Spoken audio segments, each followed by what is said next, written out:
Alors, nous avons évoqué les différents types de pirates. Nous allons maintenant nous intéresser à la typologie des attaques. C'est quoi une cyberattaque? Alors, pour faire les choses au plus simple possible, j'ai distingué les attaques visibles des attaques invisibles. En matière d'attaques visibles, et ça va vraiment être la partie la plus technique de notre séquence, de notre semaine, dans les attaques visibles, il y a les DDoS et les PDoS. Pardon, ce sont des acronymes anglais.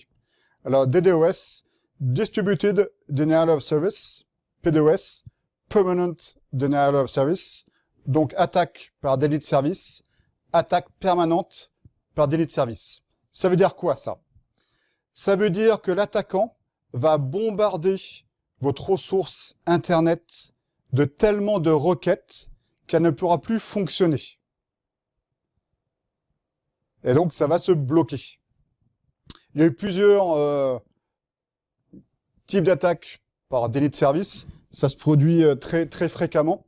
En 2016, juste avant les élections américaines, il y a une attaque qui est restée dans les annales, puisque toute la côte est des États-Unis est tombée. Amazon, Facebook, Twitter, etc.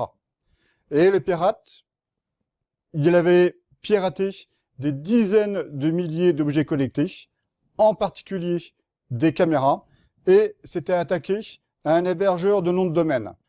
L'hébergeur de nom de domaine, c'est un peu comme à la poste, c'est le facteur ou le tri. Il va, ma demande Internet, je tape un site Internet que je veux trouver, donc je tape son nom, mais ça ne veut rien dire pour l'ordinateur.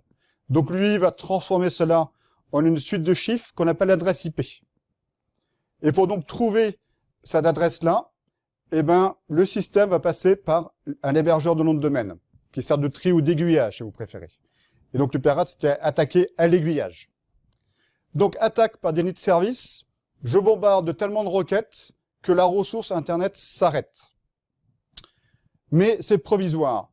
Permanent Denial of Service, il n'y aura pas une notion de provisoire, il y aura une notion de définitif, voire de destructif. Petite parenthèse, certains disent que l'attaque par délit de service, comme il n'y a pas d'intrusion, comme il n'y a pas de destruction, eh ben c'est peut-être une nouvelle forme de manifestation, de sit-in si vous préférez. On a le droit de manifester dans la rue, voire des fois d'entourer un bâtiment public. Eh ben l'attaque par délit de service, on pourrait comparer ceci à cela. Entre parenthèses, l'attaque par délit de service, bien sûr, est illégale, mais il y a quand même une sorte de questionnement démocratique derrière, cette nouvelle forme de manifestation possible. Ensuite, comme deuxième attaque visible, il y a le défaçage. Alors ça veut dire quoi ça? Vous avez votre magnifique site Internet, avec la photo de vous par exemple, ou sur le site de votre mairie, la photo du maire. Eh bien le pirate va prendre la photo du maire et à la place mettre un barbu de Daesh et un message politique derrière. Ça arrive malheureusement très fréquemment, le défaçage. C'est arrivé, rappelez-vous, la grande attaque il y a 2-3 ans sur TV5 Monde. C'était vraiment typiquement cela. Ce qui est vraiment très très à la mode aujourd'hui, c'est le ransomware, le rançongiciel. Alors c'est quoi cette bébête? Vous allez recevoir un mail, dans ce mail il va y avoir un lien. Vous allez cliquer sur le lien et c'est parti. Le malware, le virus, va complètement chiffrer votre disque dur. Et vous allez devoir payer pour accéder de nouveau à vos propres données. C'est comme si vous partiez de chez vous, quelqu'un a changé toutes les portes, et les serrures, bien sûr, toutes les fenêtres, vous revenez chez vous, vous devez payer pour de nouveau rentrer chez vous. Ça arrive malheureusement très fréquemment sur les hôpitaux, qui se font attaquer par ransomware, rançongiciel en français. Voilà quelques grandes attaques visibles. Ce qui est aussi très à la mode aujourd'hui, c'est le, pardon encore du terme anglo-saxon, le cryptojacking. Ça veut dire quoi? Vous avez sans doute tous entendu parler du Bitcoin, les monnaies électroniques. Or, pour générer de la monnaie électronique, pour la fabriquer, pour la créer, si vous voulez, il faut accéder à de très très grandes puissances de calcul.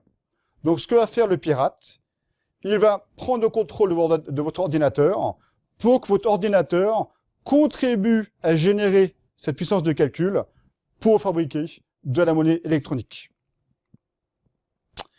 Attaque visible, attaque invisible. Ce sont évidemment les plus dangereuses, les plus pernicieuses. Alors évidemment, l'attaque invisible, je vais m'introduire dans votre système sans que vous le sachiez et je vais essayer de rester caché le plus longtemps possible et exfiltrer de votre système informatique les données que vous souhaiteriez garder confidentielles. L'appel d'offres en cours, ce que vous allez bientôt construire, tout ce qui fait le cœur de votre système, ce qui est vraiment sa valeur.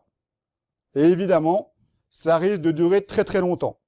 Et donc vous allez peut-être perdre des contrats, il va se passer des choses, vous n'allez pas comprendre pourquoi, tout simplement parce qu'au cœur même de votre ordinateur, eh ben, vous avez un espion informatique qui envoie, qui exfiltre en permanence de la donnée.